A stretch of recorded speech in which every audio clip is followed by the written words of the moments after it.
This is an after-school program podcast. Welcome to the Home Studio Hangout podcast, where we explore what it's like building, running, and working out of a home studio with your hosts, Joshua Matotek, Andrew Simmons, and many guests in different areas of the music industry.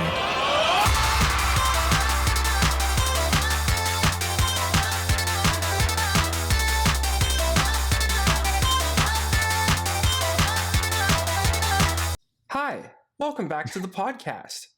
Today, we're going to be talking about fake internet gurus with your hosts, Josh and Drew. And Drew. Not Andrew, and Drew. There you go. There it is, dude. I did it. Drinking my coconut water. I'm having LaCroix Instacarted to my house. Yeah, there you go.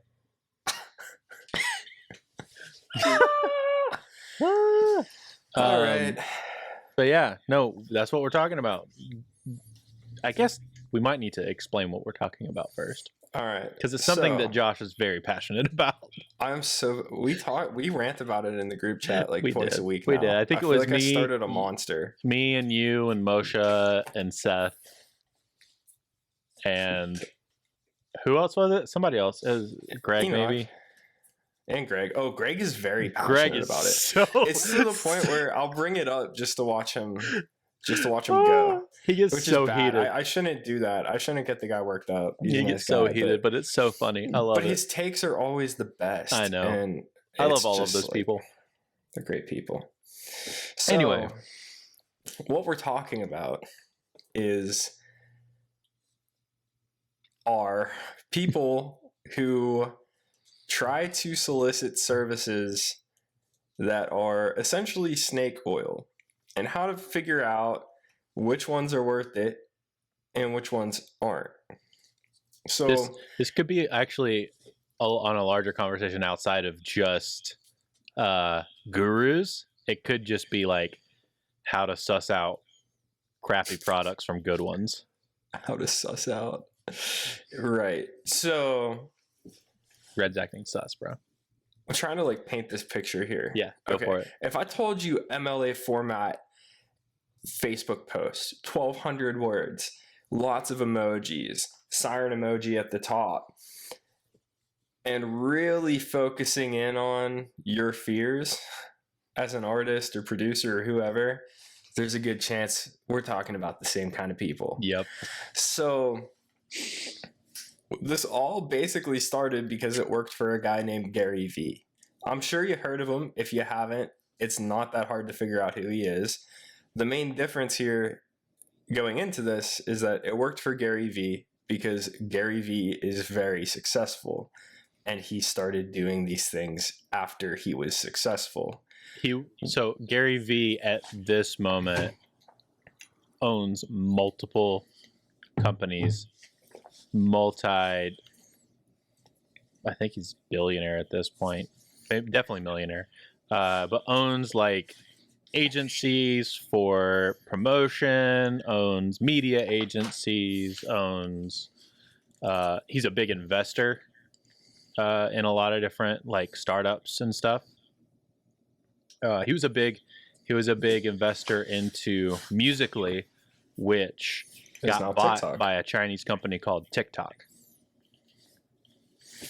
So he has a lot of good things to share. I don't agree with all of it because he'll very much just be up there and be like, I work so hard, my family hates me.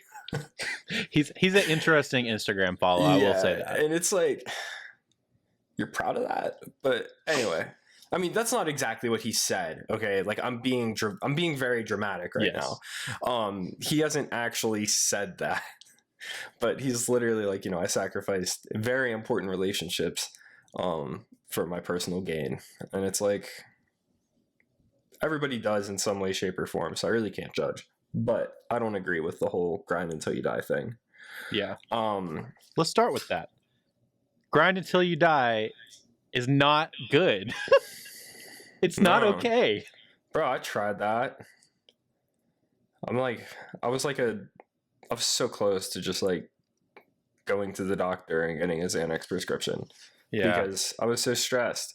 Then I learned about self-care and understanding that you can work really hard and still take care of yourself. I'm working like 16-hour days right now, and I'm the happiest I've ever been because I take the time to take care of myself. Which I feel like is something that's often overlooked. You can't have, you know, success if you aren't in a good headspace, and you aren't going to have a good headspace by only working all the time. But without going, I could talk about that for an hour and a half alone. That's another conversation that I think we could make an entire podcast episode. I just wanted to hit on that real quick because that mindset is what everybody that we're about to talk about kind of plays on. Yep. So if you guys have read Story Brand by Donald Miller, he does a really good job at painting this picture of treating your artist or your client as somebody, you know, like picture Luke Skywalker, right? He needed a guide. His guide was Yoda, you know? So you're not Luke Skywalker whenever you're running a business. You're Yoda, and your clients are Luke Skywalker. This is a really important shift from the previous marketing strategy, which is you are Luke Skywalker and your clients are Darth Vader, and you have to beat them into submission. Yeah. So we've come a long way, but we're still really far away. Yeah. Because what a lot of these gurus do is they'll provide a lot of advice. I'm not saying all of it is, oh my gosh, they're talking about this right now in the group. It's because I said something about it. Oh, I was like, see, like it's rampant. Anyway, so. Oh, I was gonna go pull one up from our group and read it off. I wouldn't do all that. I'll read an excerpt. No, don't. Not yet. Like, give me like 2 weeks, okay? Give me like 2 weeks. I'm still too close to some of these people, so give me no, like 2 weeks. We won't use names. All right, fair enough. Whatever. Just keep going. I'll pull a good one up. A lot of these guys are going to provide a lot of advice. Some of it is good. A lot of it is snake oil. You're going to have, you know, a lot of promises made about, you know, how to become successful, which is a very broad term. You know, how to get 1 million streams on Spotify. There's no right answer to that. You know, how to, you know, level up in your career, whatever that's supposed to mean. There's a lot of different things that these guys talk about, and the most important thing to realize is that if somebody actually talks to hundreds of A&R reps and label executives, why are they pitching on Facebook to work with brand new artists? Why? I don't know. I don't see Ian Kirkpatrick never hit me up. Yeah. Well, you don't see guys like him or because they don't have the time and they don't care.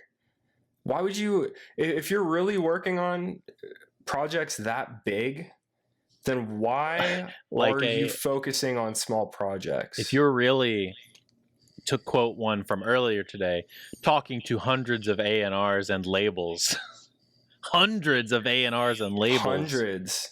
Hundreds. If you've talked to hundreds and you don't have a major label credit, like I don't know, either you're lying or I don't really know. Like, to me, that's straight a lie, because if you have that many contacts and you don't have any label credits or any like good information to provide to people other than the baseline, you got to make music that counts. You got to never stop quitting and don't stop anything ever. Like, if that's all you're going to provide, I don't know. Something doesn't seem right. Exactly. I'm in this Discord server just popped up, and the guy's name's Gary C. and it's not my server, Oh, which is really funny. Anyway, that's hilarious. Anyway, there's a lot happening right now. there's a lot happening right now. So, Anyway, so a lot of times these people that we're talking about, we'll call them gurus. such an awful word. Because that's what they think that they are. Yeah. We are very not fond of these people because what they say, I won't even say that it's necessarily incorrect, right? Because there's like, I don't know, sometimes there's blatant, just terrible like information in some of these posts. But a lot of people that are like, I don't know, you need to be pushing yourself. Well, yes, you should always be pushing yourself. You never need to stop working. Disagree with that. We don't, like we said at the beginning of this, we don't necessarily agree with the whole like grind till you die mentality. That's not healthy. But then you have people trying to flex, and I guess that's the biggest thing is like people that like to flex don't really have anything to flex about. Right. And that's what it is. They're grabbing for social proof when they don't have any. And it's really easy to fall into that trap. It is very easy to fall into that trap. And there's a difference between telling people what you're good at and inflating your numbers or whatever it is to make yourself look more appealing. There's a huge difference between that. And it's about the positioning that makes it all so unethical. I mean, I've been in a couple programs like this where it's like I was told that this would help me out. It was going to be this really great thing for me that would help me grow as a producer. And, you know, once I handed over some money, it was like, you're beat, dude. You're beat. Or what they'll do is they will. No, you could say an amount. You can say a dollar amount. I think they need to know how much some of these people are like asking for. Oh, okay. Well, what I'm doing right now, if I actually stuck with it for the full year, it would be like almost $7,000. There you go. That's a lot of money. That's a lot of daggone money, bro. That's a set of PMCs. I know. and a manly reference. Yep.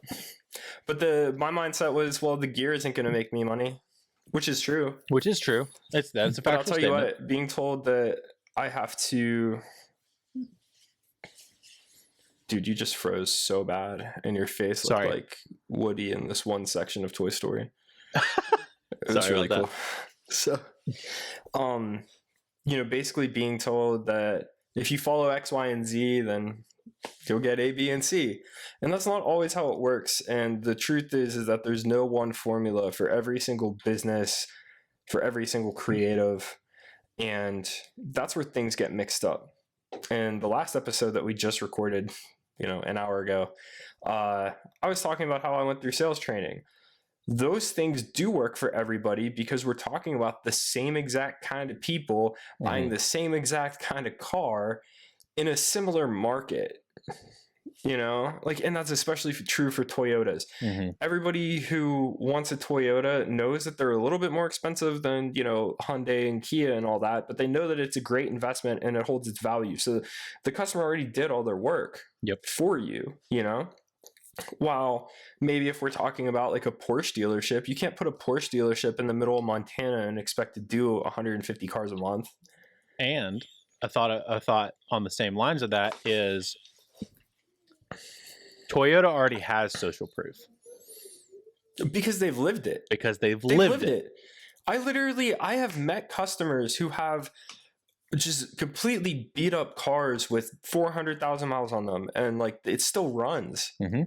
You know, and that's what I'm saying is the social proof is there from the experience and the years and the work put into the product. Exactly. Right? And whenever I tell somebody, hey, if you buy a Toyota Tacoma, you could actually sell it. You can lease a Toyota Tacoma and get out of it in the next year and have equity to put towards your next lease. There's no other car that you can do that with. Yeah, because it holds its value. There's no other brand you can do that with. So back on to parallel that with these kinds of people that we're talking about, they are trying to act like they have this level of social proof, that they've done these huge things, that they are the professionals, quote unquote, or they are the end all be all of knowledge or whatever. Yep. And if a really important thing is anytime somebody calls them out, pay attention to their response, because it's never, oh, I'm sorry you feel that way. It's never like, oh, well, you know, here's my credits.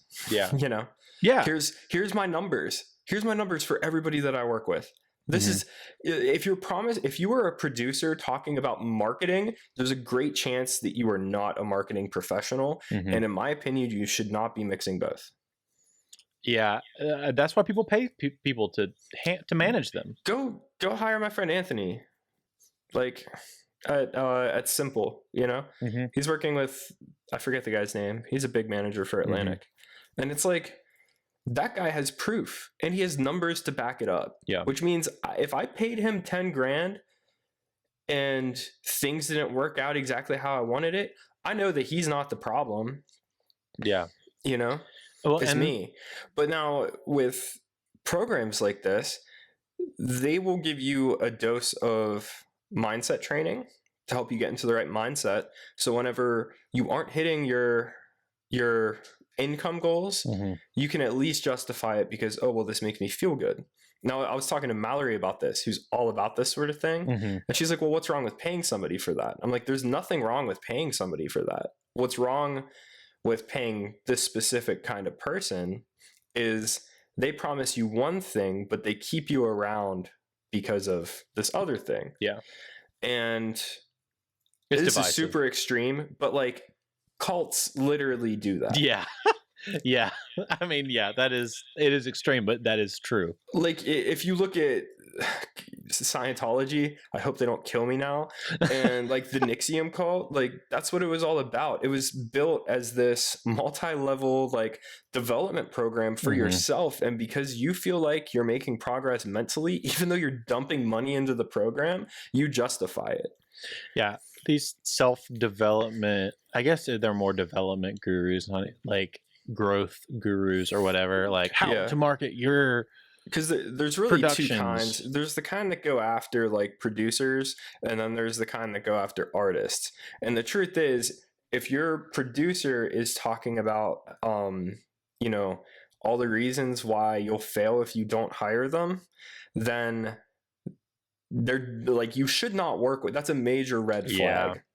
Let's I go will through hire a producer based on their portfolio. Let's go through some red flags of these kind of people, right? Emojis. I wouldn't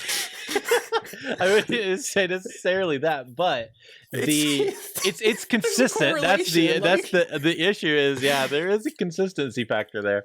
Long form posts. Long form posts are literally a vetting tactic. If you are somebody who will not read 10 paragraphs of their garbage, then you are not the kind of person that will hire them. So they do that on purpose, because if you're willing to do all of that and then shoot them a DM, then they automatically know that they're one sales call away from getting a few $1,000s.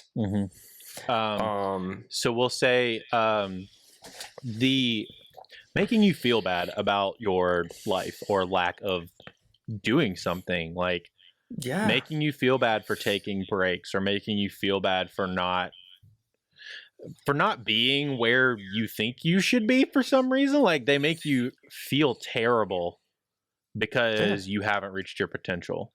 Right. And they act like they're the only way that you'll be able to reach your potential. Yeah. Well, the truth is that it would take hours and hours and hours for them to actually understand who you are, what you want to do, and how to get you there. Most of these guys are not capable of doing so. I think because like so the emotional attachment is a part of sales. It's a part of sales. Like even Donald Miller, who's critically acclaimed, he even says that on your website you should mention something where it's like, well, if you don't hire me, this is going to be a reality, which is fine. If you don't hire me, then you're going to end up with a song that doesn't sound like I worked on it. Yeah. So therefore, if you like my work and you want to work with me, but then you don't work with me, then you won't get that sound. Yeah. And that is perfectly fine. What isn't fine is when you say, well, I'll produce your record, I'll market it, I'll give it to my, oh, this is a good one. I'll give it to my exclusive list of A&Rs. Dude, do not pay for anybody to send your music to an A&R. Just don't. It's the amount of times I see that is shocking, because it's like, so where are your cuts? Yeah. Don't do that. Yeah, don't pay for and then that they kind of always stuff. hit you with some kind of imagery of a sad life that you'll live if you don't work with them. Mm-hmm. And they're pretty easy to identify. Most people know that they're snake oil, but there's a lot of smart people that I know who have fallen for it. I've kind of fallen for it. I won't say my experiences were all like bad, but they weren't what I was that's the promised. other thing. There is a difference. Let's specify this difference. Because the difference between some of your experiences and I won't even say my experience, because my experience with Jay was really good. So we'll talk about that later. But your experience with the people that you've kind of worked with, it wasn't necessarily that they were being scumbags or anything like that. They were genuine people trying to help. You just weren't their ideal client. Right. But you thought you were, and they thought you were, so it was just a mismatch. Right.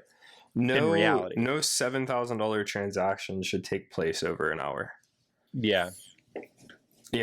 And like there's a lot of moving parts to it. In my experience, I wasn't completely scammed. I have seen some pretty awful things that were very scammy and very, very shady. It's like I wasn't promised to be pitched to an exclusive list of A&Rs. No. And to be honest with you, I will say that my experience in the current program I'm in, I got about 75% of what I was expecting. Which is great. That's a great return. Anybody who gets 75% of whatever they wanted, like, that's solid, And it's not even the program I'm in. It's some of the people surrounding it doing similar things, that are pretty shady. That's the issue when they see.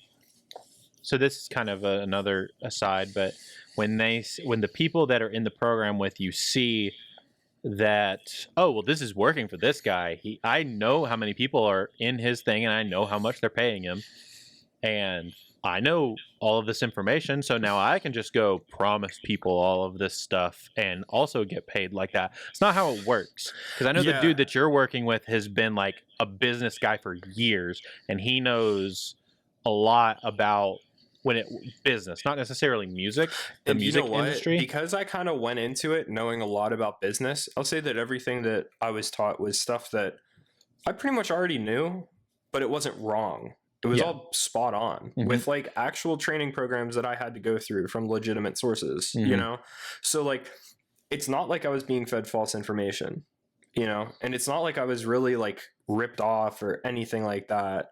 I just don't want to like name drop, because I don't want to. No. Like if I was seriously hurt by this, I'd be dropping names, Yeah, that's fair. But it's important to see that there's a very fine line between what I signed up for and what other people sign up for. And if someone is primarily a music producer and they're gonna try to tell you how to become successful, that's not their job. I mean, we go through this in the podcast. What's everybody's job, right? When does a producer, okay, Warner Chappell, okay, there is not one producer who handles marketing, man. Bro, they don't care. They're out there making music every day. They're writing songs and producing with artists every day. They don't even talk to their artists Most of because the they don't time. have managers. Yeah. You know what I mean? They just show Like, up to a room and people are there to work with. half these guys probably don't even know how much they're getting paid until they see the invoice paid. True. Because they trust their management and their business people. You know, like that's just not how it works. And so if you have somebody giving you this kind of, you know, watered down pitch saying, oh, you know, you're going to get a record deal. Oh, you're going to hit 1 million monthly listeners. Oh, you're going to be able to tour the world. Like, those things you cannot promise anybody.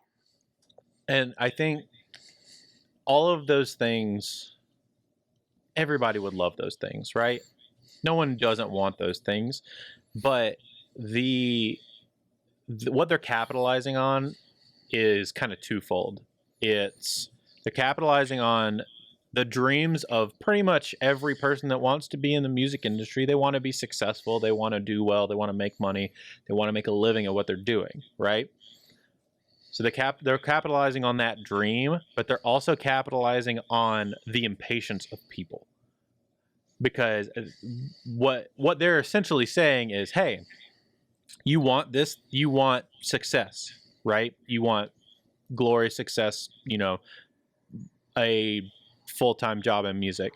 Cool. You pay me X amount of dollars and I can make that happen. That is not how this works. Mm-hmm. That is not how this industry works at all. What's funny though, if you tell anybody that, they would all say absolutely not. Yeah. But if you word it the way that some of these guys are wording it, it's a little bit harder to see that. Yes, that is true. You know? And so we just kind of wanted to make this episode to like warn everybody, like, if you need a music producer, do not hire somebody who's going to promise you to get you on playlists. Oh, never pay for playlisting either. Just don't.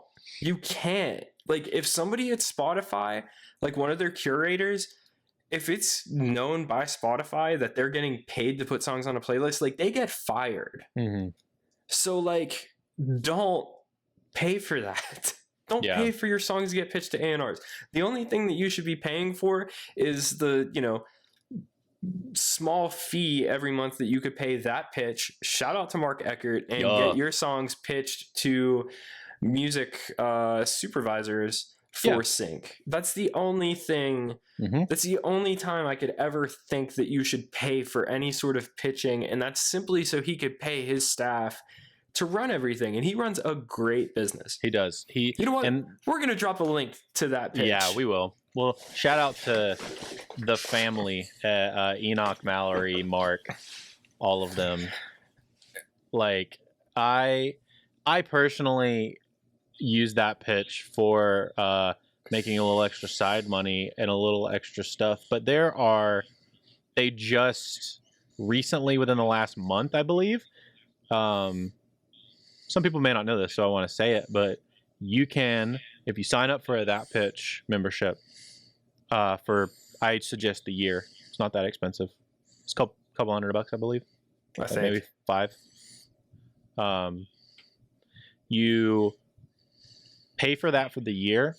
You can have them pitch your songs to be sync licensed for a bunch of different companies. They have a bunch of contacts with a bunch of different companies, and what we are not saying is that they are promising you anything. They do not. Mark even specifically says, we cannot promise that you're going to get placed. There's no way they could do that. That's like, if anybody's promising you stuff like that. And for the love of God, if you sign up for this and then email Enoch saying, why haven't I placed? I will go to your house and fight you, because he has to answer like 30 emails a day of just that question. Yeah. That's, but they just added the thing where you can, if your song's on Spotify, you can send it in, and then they will use that to help pitch to some of their clients that are looking for non-exclusive work. Yep. And that's huge. That's very huge. Tight. It's very tight.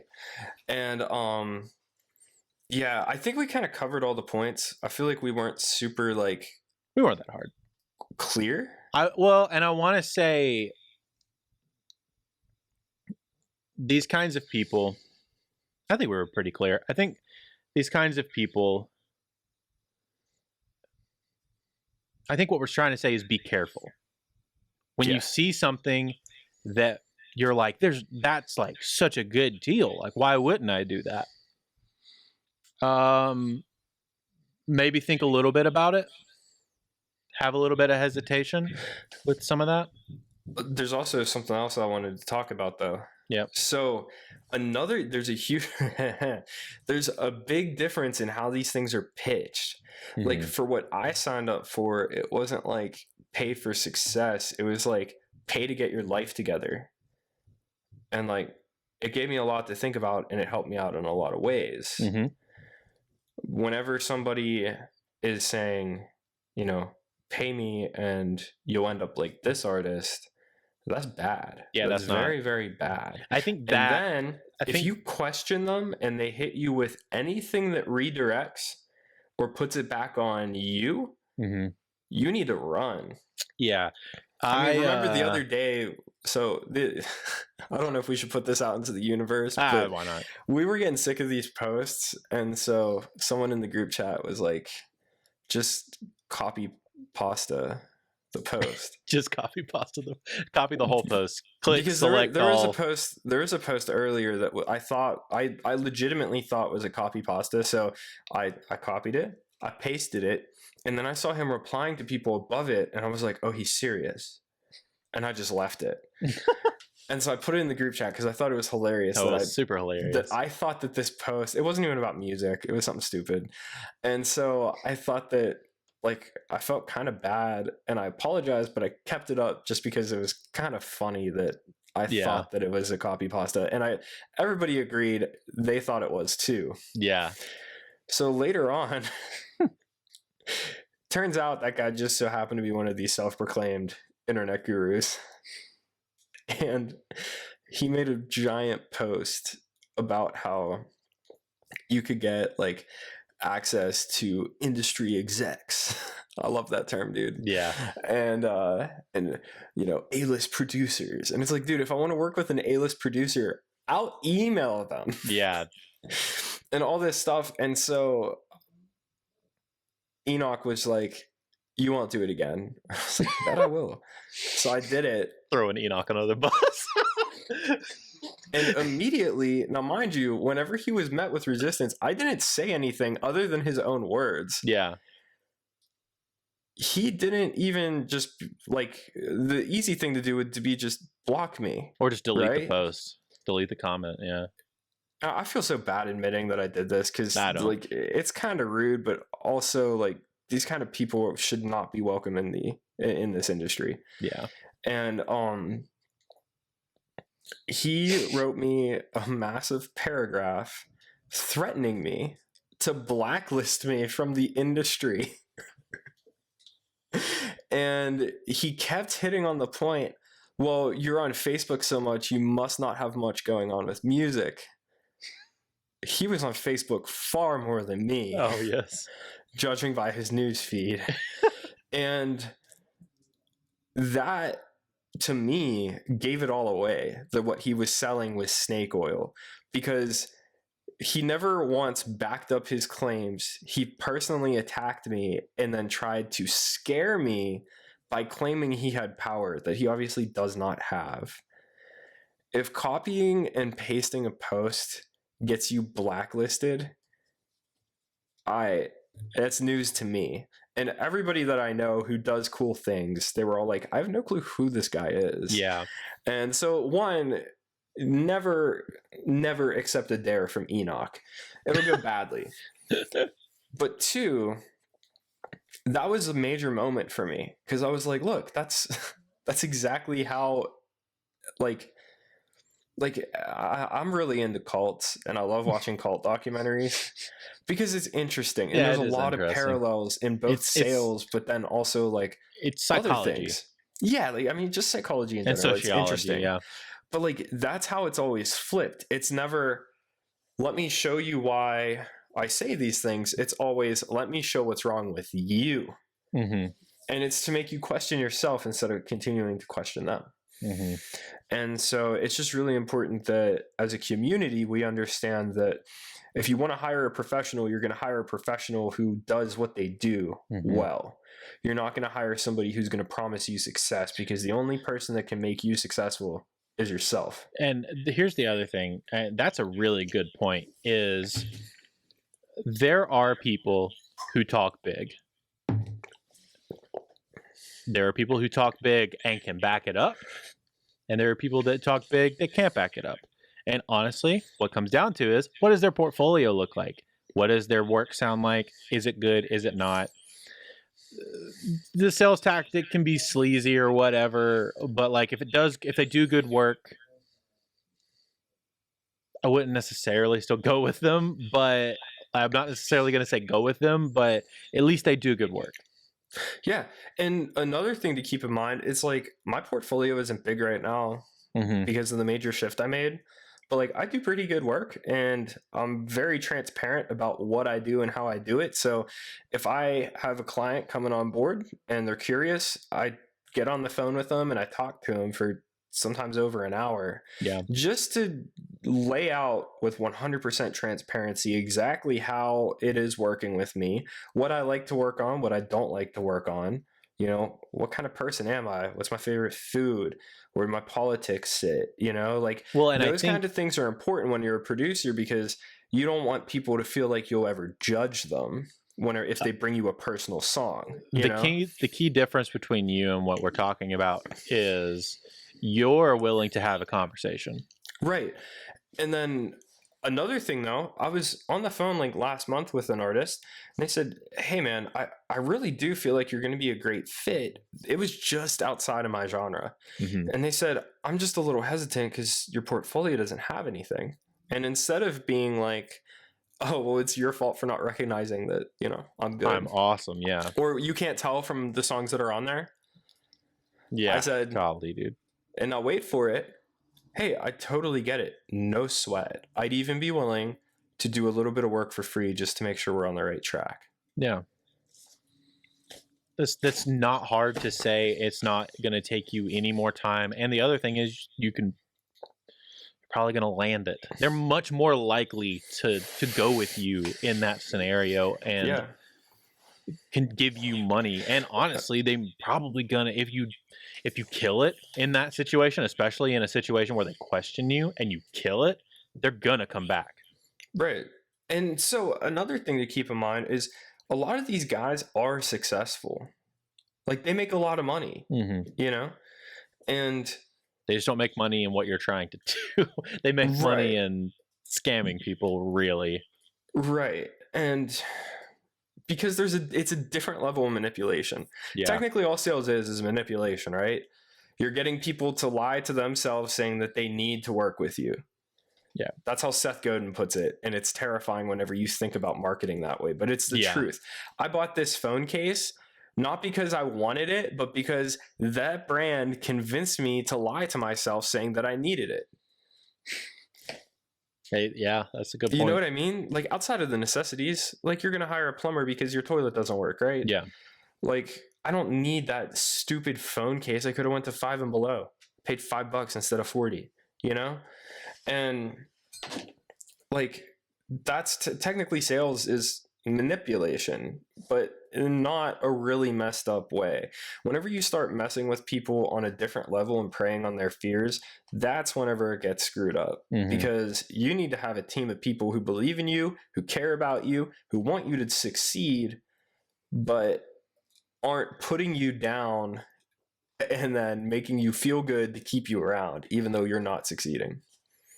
And I think here is a good thing, because we get a lot of value out of this. Surround yourself with people that you trust, so that whenever you do come across situations where you're like, I think this might be a good fit, but I'm not sure, you have a pool of people that you can talk to and say, hey, I'm thinking about going with this guy for XYZ, whatever, and what do you think?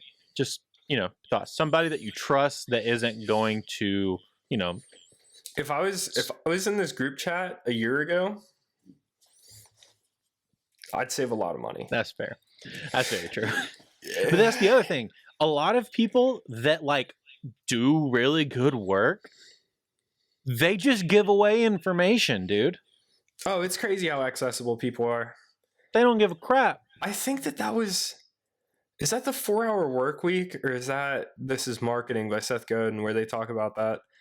They did Both of them they went to kinda this talk about college it. and they told everybody like, hey, I want you to get a hold of a CEO of some big company, and you have like That's a week 4-Hour to do Work it. Week. Yeah, and like one guy came back and was like, yeah, I literally made like 3 phone calls, and the rest of the class like didn't even try because they didn't know. They were like, oh, well, that's impossible. Yep. You know, one kid was like, yeah, I spent like 2 hours. Yeah, it took me like an afternoon. Yeah.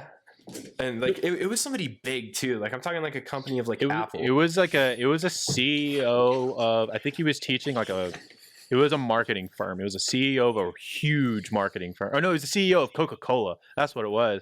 It was a CEO of like Coca-Cola or something like that. Or their head of marketing for Coca-Cola or something like that. It was something stupid like that. Yeah. And it's like, so if some college kid can do that, you could talk to somebody who has a publishing deal that you could pick their brain about it. And they'd probably be more than happy to talk about it because writers typically don't get the spotlight. And so it's nice whenever people approach them about that. Shout out to, we're going to shout him out again, 2 episodes in a row. Shout out to Matt Rad. He is he's worked on a bunch of stuff that is very, very high profile compared to what we do. Lots of You mean compared to what we do? He wrote for One Direction. Yeah. He wrote like One Direction's biggest song.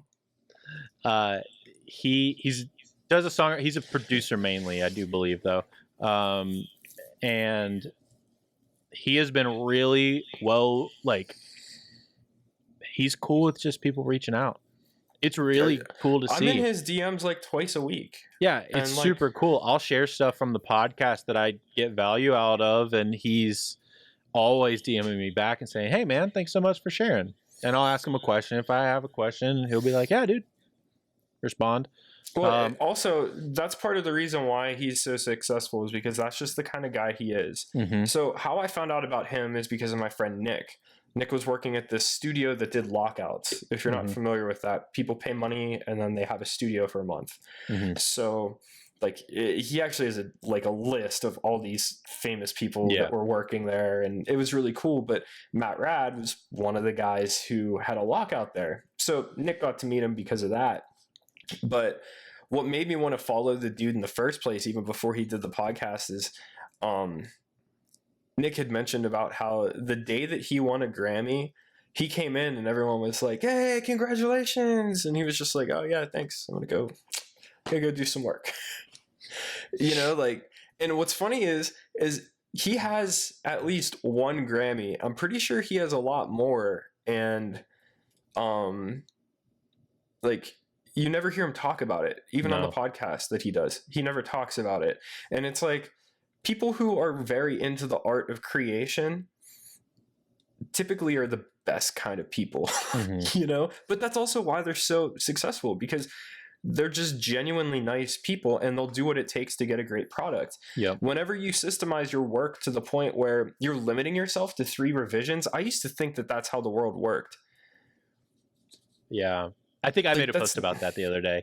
You did. And it's like, that's not how the world works. Yeah. That's not how the real world works. Yeah, Maybe, it was Facebook John Costelli was saying that, like, if you limit your mix revisions, this is not the line of work for you. Yeah. And it's like, you're not like, okay, how about this? I'm the internet guru right now. You're not going to be successful unless if you really do everything you can to make sure you're making great songs. That's going to be the biggest part. Be the best that you can be at what you're best at. Because like there's what these people do, they try to add value by offering these other services that they have no business working in. If you're one of the best marketing guys out there and you're also one of the best producers out there, then sure, maybe you could do it, but I have yet to meet a single person. Yeah. Not that's doing it on a high level for both. Right. I want to shout out the Pasta Gang our group that we're in. That's what our name in our group chat is called on Messenger. No, it's not. Yeah, it is. Oh, did you say gang or king? Gang. Oh, yeah, that's right. The I thought you pasta said gang. king. I was like, who? And then you said the group, and I was like, how? No. It's I'm losing it. Moshe and Seth and Greg and Mallory and Enoch and Noah, Grant. Noah, Grant. For real. Okay, yeah. Let All me those just toss this people. in there real quick. If you don't have a massive group chat where everyone can be annoying and not always talk about music, get one. Because especially while we're all locked inside, like that group has been very valuable to me, and I Mhm. never realized how valuable something like that could be until I was in it. And it's great being able to just be like, hey, look at this win, and everyone's like, yeah, kill it. And then you could be like, hey, like today sucked, and everyone's like, why? Tell me about it, you know? Yeah. And like it's if- great having that support group because, you know, having people that know exactly what you're going through is really important. You know, I know a lot of us are going to rely on like our significant others. At the end of the day, Maddie's worrying about her own stuff, and if I say, hey, I bombed this mix and I sent it out and like the bass was like 5 dB louder than it should have been, like she's gonna be like, I have no clue what that means, but I'm sorry. You know, meanwhile, like you'll have somebody who's way bigger than you go, oh yeah, I just did way worse. like Seth. No, he doesn't make mistakes. No, He's you're God. right. He doesn't make mistakes. He's God. He is God. Mix God Seth. Ridiculous. Anyway, Why is he so good? No, I think if you do want a place, I'm gonna throw this out too. If you want a place where you're like, how do I find these group of people? How do I find some people that I can vibe with, or how can I find some? You know, I'm tired of toxic groups. Here comes the sales pitch. Nah, just It's hop free. in our Discord. Hop in our Discord. It's free. Everybody's welcome. Yeah. There's very few rules there. Just don't be gross and don't be a jerk, and we'll all get along just fine. Yeah, and don't pitch people on stuff. Oh yeah, no. If you're gonna don't try do to that. do any of that, you're out. Yeah, we'll kick you out real fast. But if you want to talk to some people, like we'll be in there. We'll have some of our friends that do really great work in there. We'll have some. If you want to talk about work, life, anime, whatever, Oof. Anime. D&D. If you want to talk about how you need the mixer vision, or if you're looking for some, honestly, like is another cool thing. Say, yo, who's good at vocal tuning? People hit you up. Oh, this guy's really good. This dude's really good. My homie's really good. I do pretty good work. If you're looking for some stuff like that, like it's a good place. We'll have like a job board posted for people. We eventually want to start having like you know, some like live hangout stuff happening in there. We also have a Facebook group. Mm-hmm. We're gonna link all that so you guys can find it. We have the Facebook is the lounge, and the private room is on Discord. So Yep. Pumped to hang out with everybody. Yep. That'll be fun. And thanks for listening to us rant about internet people for almost an hour, because basically it's really hard to kind of express it correctly. You know, it's so frustrating when you see it though. It's so frustrating because like in my head, I know why it's wrong, but then it's hard to perfectly explain why it's wrong. And it's very complicated. Yeah. You know? But just remember, if you're going to hire somebody to help you out, make sure you hire somebody who's a professional at what you need.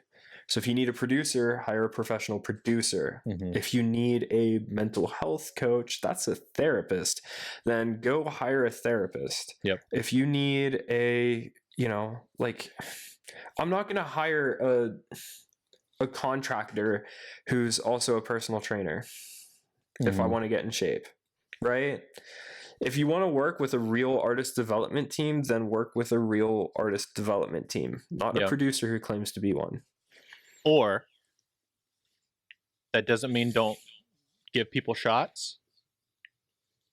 I will say that there is a fine line of being willing to give some people shots. but make sure it's a good fit. Always make sure it's a good fit. It has to be a good fit. Just make sure that you're not falling into the emotional attachment that they try to hit you with. There you go. That's the big part. Don't hang around toxic people. Yeah. No toxic people. 2021, baby. Yeah, we out here not allowing toxic people in our life and hopping in the private room Discord and growing together. Like plants. Like plants. And that's it for this episode of the Home Studio Hangout podcast. Thank you so much for coming to hang out with us today. If you'd like to find any of the links to all of the stuff that we talked about today, you can find it on YouTube. Just search Home Studio Hangout, or find it on the After School Podcast YouTube channel. All the links for everything we talked about will be in the description of this episode. Thanks again for checking us out. If you aren't subscribed, please go ahead and subscribe to us on your favorite podcast channel. Leave a review if you gain some knowledge or learn something from what we talked about today. It helps other people find us and maybe even grow a little bit more. Once again, thanks for coming and hanging out, and keep on creating.